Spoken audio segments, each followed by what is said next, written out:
আমরা আনবো কি আছে, 8 ঘন্টা 8 ঘন্টা লাগবে, 8 ঘন্টা দাঁড়িয়ে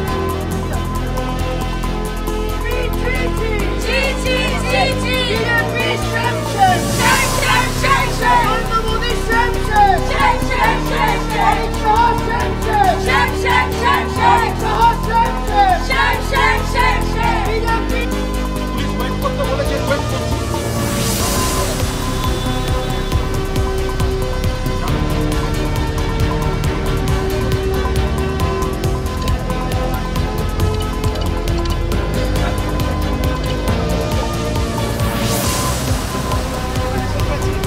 যে গাড়িগুলি এসেছিল, আমরা নামার পরেই খবর পাচ্ছি তার একটি গাড়ি আছে, কিছু লোক নানা রকম হুমকি ইত্যাদি করে 3টি ড্রাইভার এবং গাড়ি সেখান থেকে সরিয়ে দিয়েছে।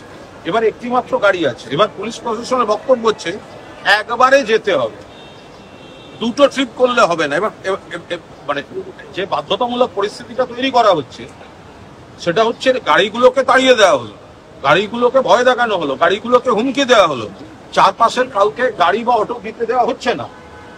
এবার আমাদের কাছে একটি গাড়ি আছে, 3টি গাড়িকে হুমকি দিয়ে ফেরত পাঠানো হয়েছে। 4টে গাড়ি এসেছিল, তার 3টেকে বার করে দেওয়া হয়েছে, তারা ঢুকতেও পারছে না। একটা গাড়ি এবার যদি আমাদেরকে একবার 2টো ট্রিপও করে, সেটা এখন পুলিশ বলছে না, একবারে দিতে হবে। আমরাও ঠিক করে নিয়েছি, ব্যাগ একটা গাড়িতে দিয়ে দেবো, হাঁটতে শুরু করবো, তারপর পুলিশ। এইটাই হচ্ছে বাংলার সঙ্গে ত্রিপুরার তফাৎ। বাংলায় বিজেপির কোনো নেতা ত্রিপুরা থেকে গেলে অবাধে সব জায়গায় ঘুরে বেড়াতে পারেন, আর এখানে গতবার দেখেছি মারধর, আর এবার দেখছি যে বন্ধ করে দেওয়া হচ্ছে, যে অফিসে ভাঙচুর হচ্ছে। সেটা দেখতে এলে গাড়ি অটো স্ট্যান্ড যেতে চায়, আসতে দেবে না। গাড়ি এসে গেছে, তাদেরকে সরিয়ে তাড়িয়ে দেওয়া হয়েছে। এবার বলছে একটা গাড়ি আছে, সে ট্রিপ করতে পারবে না, যেতে হবে সব একসঙ্গে। তা একসঙ্গে এতজন আমরা যাবো কি করে?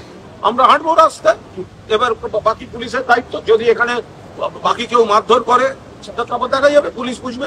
এন্ড উই আর শকড যে একটা গণতান্ত্রিক দেশে এইভাবে একটা দলের অফিসকে ভাঙচুর করেছে।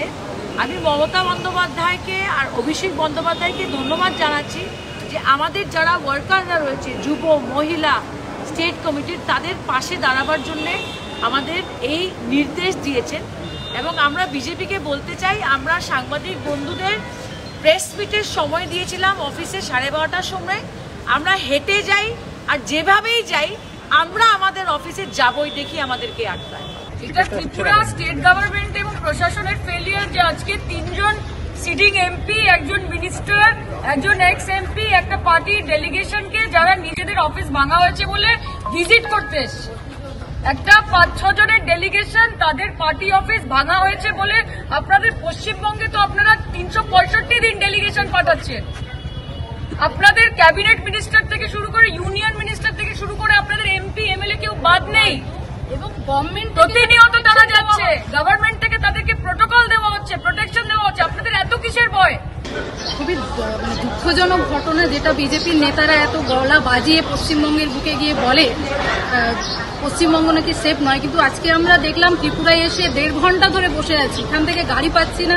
আমরা টাকা দিচ্ছি, টাকা দিয়েও গাড়ি পাচ্ছি না, এবং যে গাড়িগুলোকে বুকিং করে নিয়ে আসা হচ্ছে আমরা দেখছি সেখানেও হুমকি দিচ্ছে বিজেপির প্রভাবশালী নেতারা কিংবা বিজেপির জনপ্রতিনিধিরা। কেউ না কেউ তো তাদেরকে ধমকি দিচ্ছে, যার জন্য তারা গাড়ি নিয়ে আসতে ভয় পাচ্ছে।